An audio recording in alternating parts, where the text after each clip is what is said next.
it's really doing the inner work. That's what I would suggest. Yes, get a coach, talk to people who are in the field.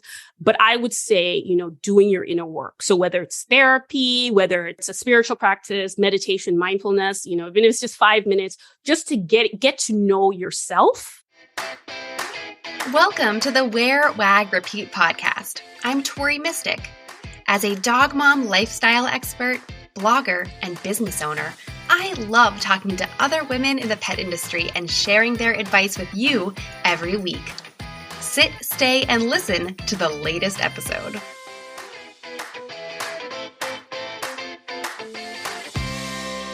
In this episode, I am talking to the delightful Chichi Ainil. I got to know Chichi through Instagram during the pandemic. I was drawn to her account because of her joyful personality. And at the time, she was starting a pet sitting business, and I invited her to come on the podcast and talk about that experience. You see, I love featuring women who are in all phases of business growth. There aren't a lot of resources where you can hear directly from someone who's figuring it out at the start, all the way up to someone who has grown a 6-figure pet business. And I love being that outlet. But when I originally reached out to Chichi, she kind of declined the invitation in the nicest way possible, of course. And finally, about a year later, she reached out to say that she is ready for that podcast interview. And that's exactly what I have for you here today. And it is not about how to start a pet sitting business. Instead, it is about what to do if you realize that your dream pet career isn't the right fit.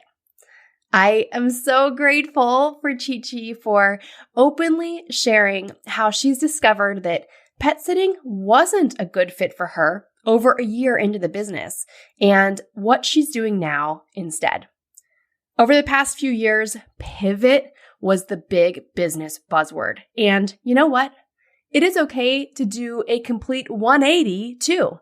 There isn't one right way to do anything. And as long as you have a passion for what you do, that will come through in your business. Whether it is pet sitting, blogging, podcasting, making treats and accessories, training pets, or anything else. Speaking of, did you know that earlier this year, I created a quiz to help you find your ideal petpreneur playlist? With 238 episodes, it can be hard to find the interviews that resonate best with you. Go to wearwagrepeat.com/playlist quiz and answer 4 quick questions to find out your petpreneur personality type and get a custom 12-episode playlist curated for exactly where you are in your pet business now. You can find the quiz at wearwagrepeat.com/playlist quiz. Chichi Ainil has loved animals since she was young and is mom to 2 lovely Yorkshire Terriers named Rex and Roxy. She was born in Lagos, Nigeria, and moved to the United States at the age of 15. Currently, she is the owner of Chichi's Furry Friends, which includes Chichi's Furry Friends Show, a podcast about the personal lives of pets, and Chichi's Furry Friends Store.com, an online merch store that features pet-themed casual clothing for humans. Chichi's Furry Friends was originally started as a pet sitting business. And even though she loved being with her dog and cat clients, Chichi decided to change directions after she realized that a pet sitter lifestyle did not suit her or her family. A person with various interests changing direction is not new to Chichi. For example, after obtaining a law degree from Georgetown University Law Center and working as an attorney, she went back to school to pursue her passion for opera and graduated with a second bachelor's degree in vocal performance. That is quite an amazing change of direction. Welcome to the show, Chichi. Thank you. Thank you so much for having me. I had no idea that you had all those all those accomplishments in your background, an attorney from Georgetown University and an opera singer. Like, this is just so amazing. Oh, thank you so much. Yes, yes. I was doing the most. Let's just put it that way. I love it though. It's kind of, it's just, you know, sometimes you meet people in your life and there's like so much overlap because my dad's an attorney. Oh, cool. And my parents, they were both avid opera goers when I was growing up. So I feel like we could probably talk about all those topics for a while, but today we're here to talk about pet business. Yes, of course. And pets. Yes. But we can definitely talk about opera another time. I do like talking about opera. Yeah. Yes, that would be fun. Actually, I was just at an event last night. My friend, one of my longest friends, opened a piano store. Wow. And she had her grand opening last night and had a performance that included an opera singer. He did some Phantom of the Opera, which was fun. Very nice. Very nice. Awesome. Yes. So that's a little offshoot, but she does have a standard poodle who is usually in the store. So there are pets everywhere. Pets come into our lives, even if it's opera and piano and law. Totally. And one of my dogs, Roxy, she like either sings with me or sings at me to shut me up. So we're not sure. There are some videos where I start singing and she's like also singing, but I don't know whether she's like, shut up, Chichi, or joining me. She's like, hey, mom, who sings that song? Exactly. Let's keep it that way. Exactly. So we originally met on Instagram because at the time you had this pet sitting business. And I was like, who is this person? She is just so full of energy and light and bright. And I was like, I need to talk to her. And so, but since then you've kind of shifted gears. So, if you wouldn't mind telling us a little bit, about the pet sitting business, and kind of how you ended up transitioning out of that. Yeah, sure. No problem. So what happened was I was curious about a pet sitting business. And when I got laid off from my day job in November 2020, they gave me a severance and it was like, let me think about I didn't want to rush back into just getting another job. And I was like, maybe I can think about starting a business because I have always wanted to do something entrepreneurial. My family's pretty entrepreneurial. Like my brothers have day jobs, but they also have their businesses. I'm like, they never sleep apparently. So my dad is a doctor. He owns his own practice. My mom runs the practice with him. So a lot of entrepreneurial. I think they have a hotel in Nigeria. There's a lot going on. So I always wanted to do something. And I do love pets. I have my dogs, Rex and Roxy, and I love cats too. And luckily for me, my darling wife has as we say, a real job, but she had a steady income and she was like, yeah, go for it, which was very kind of her. And so I started and I really wanted to make it kind of focused and it's kind of a special service. I really didn't want it to be I'm walking all these dogs at once. It was very I come to you, I take care of just the pets in your household because that's just me. And my dogs are divas. So that's what they need. So I wanted to be able to provide that service for other people. And so we lived in DC at the time. And so I started it there. And the feedback was pretty good. I was like, wow, I'm a pretty good pet sitter. I met some really great clients and I remember my first client that wasn't a friend of mine. She was her husband told me later because she was traveling out of the country. So all I had to do was walk the dog while the husband was at work. But her husband told me later that she was feeling really despairing about finding somebody because she's very particular, very kind person, but she's also very particular about her baby. And she found me and, we met, and she was so happy. She still keeps in touch, even though I put away the business. But anyway, so, I had met some really great clients, but I discovered that for me, first of all, pet sitters, if anyone is listening, pet sitters, dog walkers, cat sitters, I'm bowing to you. You don't see me bowing, but I'm bowing to you because you all are amazing. The level of stamina it takes to be a pet sitter. Yes, it's a lot. So I didn't realize it would be so intense. I kind of learn as I go. And I was like, wow, I am tired. And I haven't even done, because it wasn't like I was doing a full day, going several hours. I would go a few hours and I'd be like, I'm tired. And I only took care of like 2 cats and like 1 dog, or even like 1 dog and 1 cat. And I'm like, I'm not going to make enough money because I can't like deal with the like, it's a lot. And also I thought the lifestyle was unpredictable. Like I learned a lot about myself. It's the kind of thing where you're like, in case anybody's thinking about this, oh, when I'm not at my job, I'll have freedom and I can do what I want. And the thing about it, I actually needed the structure of the job. Like I didn't realize that. I was like, oh, yeah, this is too much time for me, because instead of like booking clients and doing all these things, I would procrastinate a lot. I'm just being honest. So, and then like I would get jobs, and it would be when I would want to spend time with my wife, or like when I would miss family events because I would have to work. And I was like, I don't think this is going to work for me. But I learned, I did it for like a year or so. And so I learned a lot about myself, and I'm grateful that I met some great people. And like I said, even after I closed down, more than one person reached out to me, and I did a few jobs even after I closed down. And, and I loved my babies. And that's the other thing. Like I would put so much into taking care of them. So it was hard to like then leave and go to somebody else, like another pet. I was like, I just want to just hang out here. And, so they're like, oh, you don't need to do this. I'm like, no, but I want to spend time and feed them and hang out. So yeah. So it was just hard to do it as a business given who I am. And so I learned, and that's fine. And so I was able to eventually pivot. Well, I appreciate the honesty and the transparency so much, because I think that it's not a kind of conversation that we hear on a regular basis of like, hey, I had a great experience. There was actually a lot of great things I liked about it, but here's why it didn't work and why I'm kind of shifting gears. So thank you so much for sharing all of that.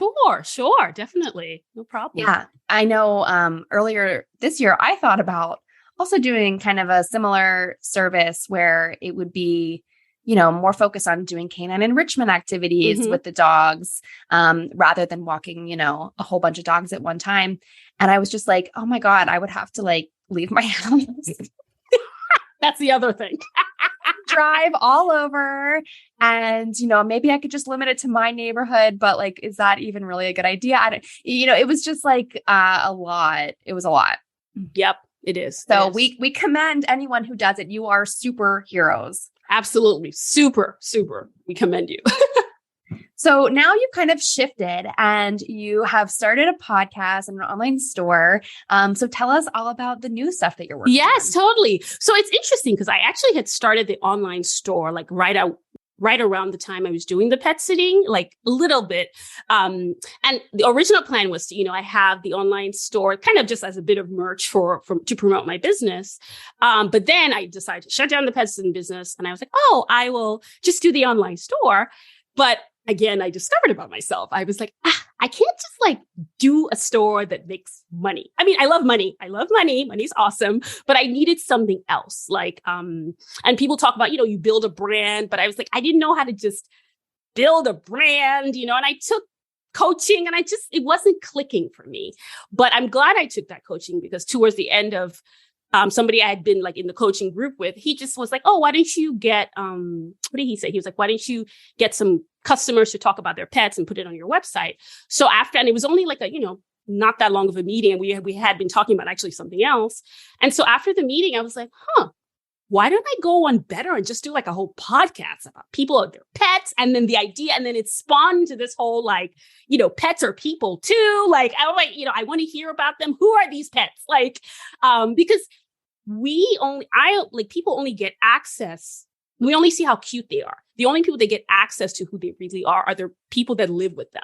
So I wanted to like find out from the people that live with them, like what they're really like, what are their favorite things, like what they're into, what are things that maybe not so great about them, if they could talk, what would they say? So, and the more I find out, the more I'm just so interested. It's like fascinating. So that's how it started. And it took me some time to really think about my concept, what I was going to do. And also then I had to do, like, I guess I heard the term a runway, like tell people about it before I launched.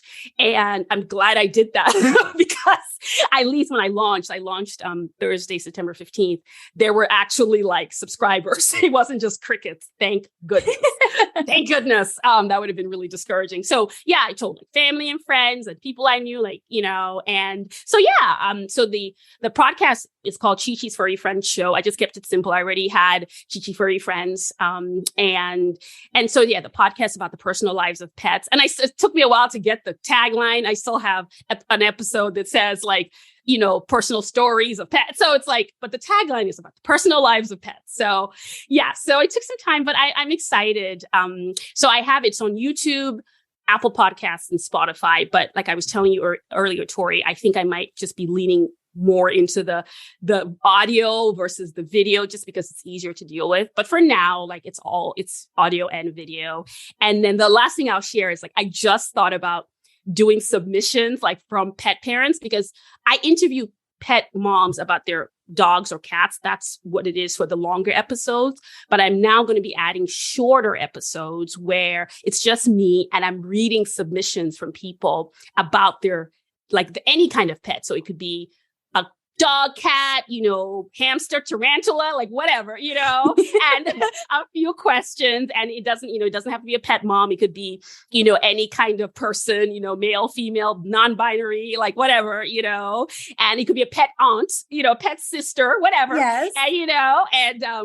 And just whoever wants to submit the form. So I'm going to put it on my Instagram and also eventually on my website. And I'll tell you about my Instagram at the end for people who want to submit, and then I can feature them and their pet or pets. And I'm excited, and I get to learn more about many, many pets. So I love it. Well, your excitement is infectious, and I love it. And I think it's such a great idea.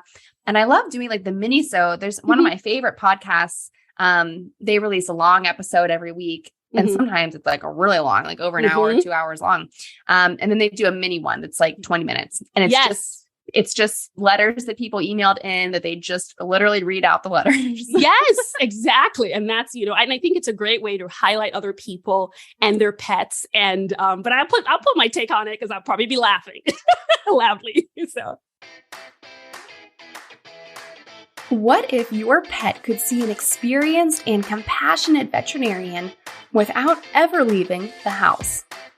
This year, I discovered Better Vet, a mobile vet that empowers pet parents to get expert veterinary help from the comfort of their own homes. Our pets often associate carriers, car rides, and vet offices with anxiety. By examining your pet at home, it not only eliminates stress and fear, but it also allows the doctor to see your pet in their natural environment and better assess their health. I used the Better Vet app to book a wellness exam for Bert and Lucy. Dr. Olivia Wilson and her vet tech Amanda brought the vet's office to my house. For Lucy, this was great news because she gets a lot of fear in exam rooms. At home, she could have her emotional support stuffed animals with her at all times. Dr. Olivia did a thorough exam on both dogs, answered all of my many questions, gave Lucy a rabies vaccine, and took a blood sample from Bert, all right in my living room. After our appointment, I compared the price to a brick and mortar vet that we visited last year, and it was only slightly more to have an expert vet come to my house. Well worth it, in my opinion. Would your pet like home vet visits? I loved this experience so much, I became a Better Vet BFF. Check out bettervet.com and use my code BVBFFTMystic to get $100 off your first visit. I know it's long, so I'll put that code in the description for this episode. Treat your pet to vet care of the 21st century at bettervet.com. Hearing the tagline "Personal Lives of Pets," it makes me think of that movie Secret Life of Pets, which I love. Yes, exactly. Because they're doing a whole thing. I love that movie. And I love my favorite scene is like when all the people are leaving for the day and the guy's got the standard poodle and he's like, goodbye, like Winston or whatever. And then he turns on this like metal and he's like, yeah, like, as soon as the person leaves. Exactly. And it's just like, yeah, what is your pet's personal life? Like we see their Instagram photos and their cute pictures and their cute bandanas and everything. But like, what's the weird thing that they do? What is the weird thing that they do? Exactly. Yeah. that we that live with them see. Exactly. Like, yeah. Like, for example, my dog, Roxy, I'm calling you out, Roxy, wherever you are. She's a sweet dog outside of the house because she saves all her stuff for the people that live with her. So me, my wife, and our other dog, Rex. So it's like, oh, she's so sweet. It's like, if you only knew. So, yes. Yes. Oh, I know. Yeah. Everyone is like, oh, your dogs are so well trained. And I'm like, well, you didn't see Bert jumped up on the counter and ate a whole loaf of bread the other day. He did, Bert. He's so naughty. Oh my God. I know.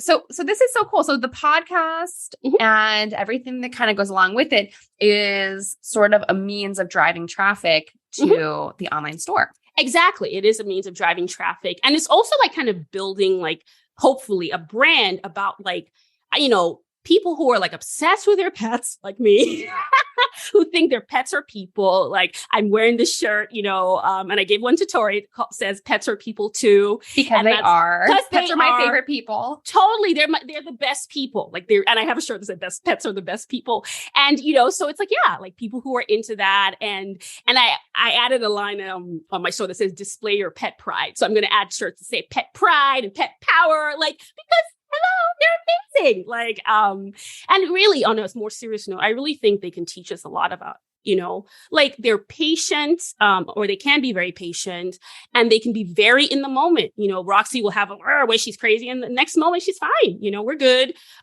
She's not carrying all this stuff and a grudge. And, they really can teach us about how to be present. Oh my gosh. Yeah. They live in the moment. Yes. And yeah, it's amazing. Yeah. And, like I call Roxy my spiritual teacher. She taught me a lot. She's teaching me a lot of patience. Rex is so like, he dances, like if you ever see, there's like videos of him with his tongue out dancing because he does that every meal. For every meal, he does his dance, unless he's sick. And then I'm like, oh my God, he's sick. But he's like, oh my God, food. It's like every meal. It's adorable. I love it. It's so cute. I know. Yeah. We love our pets so much. And I was listening to your first episode, which was really great. And the dog mom on that. Yes. What's her name again? Warwikia.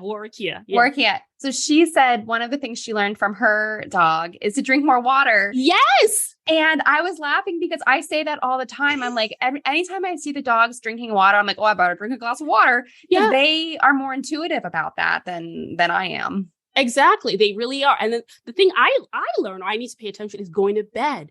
I'm so like not great about going to bed. Neither is my wife, but Roxy, like literally Roxy tries to herd us into bed. Like, what are y'all doing? Rex will like try. And then he's like, I'm just going to go lie. He will go to bed. He just goes to bed. Yeah. So go to bed. Yeah. Go to bed. Yeah. Yeah, you're right. They're not like, oh, I'm just going to watch 10 more minutes of TikToks. And like, right. Yeah. They go to bed. It's like, it's done. The day's over. Go to bed. So yeah, they're great. They're really great. So what were some of the challenges of setting up the podcast? Like, what software did you decide to use? Yeah, sure. The equipment, like what was the learning curve on that? So yeah, I'm not a super techie person. Like I'm okay with tech, but I'm not like, it does help that my wife is, thank God and goddess and all the deities. Thank dog. Thank dog. Thank you. Thank dog and cats. But it does help. She was very kind and bought me, like a new MacBook, which was amazing, but it was my first MacBook and I was a Windows girl. So I was like, there was a lot of frustrating talking to the computer. So yeah, But that's just a learning curve in and of itself. Yes, exactly. So I had to learn the new computer. So that was a bit of a challenge. I use actually Riverside FM for my interviews, and it's pretty good. It's paid but it's pretty good so far. And I have my fancy Blue Yeti microphone, which is fun. I feel like such a podcaster with my microphone. You sound amazing. Thank you. That wasn't too bad. Like the microphone I thought was fairly okay, but I did have a challenge for anybody, by the way, who's interested in podcasting, either video podcasting or audio podcasting or both. I thought the video would be the biggest challenge, but actually it wasn't. It was the audio. Oh my God, the audio. Because there were things I didn't know. I didn't know about audio output and input and all of that. So I kept getting this echo. And I had to re-record the first episode, the one you saw. I had to re-record that episode. So that was pretty painful and frustrating. And so it turns out I did get connected with the sound guy who knew about sound. He did a mock interview with me, and he walked me through some things. So I think, cool. Yeah, if there's something I wish I'd done before I launched. Well, I did it before I launched, but I would have done it way at the beginning before I had all that frustration, because I was actually recording episodes and then discovering that this was an issue. So yeah. It's like that old contractor thing, like measure twice, cut once, kind of like make sure all your tech works, like double, triple check it before you go for the real deal. Exactly. And I'm so glad I gave myself such a long runway to record several episodes so I could bank some, so I'm glad I did that. So I'm not like scrambling. I do have some editing to do. Video editing is challenging, but at least I have the episodes recorded. So that's really good. Yes, that is key. I try to do that as much as possible. But sometimes I get in a bind because it's just how the schedule worked out. Sometimes it's like the night before. Yeah. I'm like, can anyone talk to me? Yes, that's going to be me with the shorter segments, because I'm like, I just thought of it, but I'm going to do it. So yeah, I have none of those banked, but I'm excited to do those. So yeah. I think it sounds like you have a great strategy. Yes. Thank you. So you not only have you kind of shifted gears from the pet sitting to now still focus on pets, but the podcast and the store, but you're in your previous lives, 9 lives of Chichi. Right. 9 lives. Switching gears from law to studying vocal performance. And I'm sure there were many other things before all of those things as well. So what kind of suggestions do you have for people who are listening, who are maybe like, just feel like they're not doing quite the right thing? They want to change, what kind of advice could you give them? I think for me, I wish, like now I do, like, I wish when I was younger, I actually had some kind of spiritual practice, as in meditation, like, the kind of spiritual practice where you're doing inner work, not the kind where you're like, somebody tell me what to do, because so if I had that younger, I may not have done the law, the this, the that, you know what I mean? I was just very insecure about myself and very like, I don't know. And I was just younger. Like some people are young and they know what they're doing and they're, but I was just very not sure. So I think like it's really doing the inner work. That's what I would suggest. Yes, get a coach, talk to people who are in the field. But I would say, doing your inner work. So whether it's therapy, whether it's a spiritual practice, meditation, mindfulness, even if it's just 5 minutes, just to get to know yourself, and what you're like. And you might also try, like if sometimes it's hard for me to really think and I have to just get started and try it. So maybe try it in a more like low key way. So maybe trying it as a side hustle if possible, or trying it, like I say, with pet sitting, maybe working for a pet sitting company first, to see whether you like it, So because I'm somebody who does experiential learning. Sometimes I don't know until I know.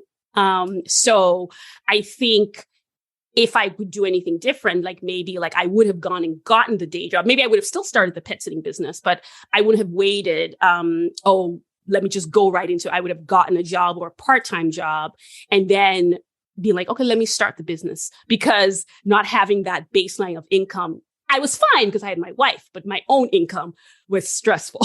So yeah. So, well, and plus it doesn't work. Not everybody has not everybody another has person. That. Yeah, exactly. You know, I was just lucky in this space in my life. Years ago, I didn't have her. You know, we were dating. We weren't like living together. So and married. So.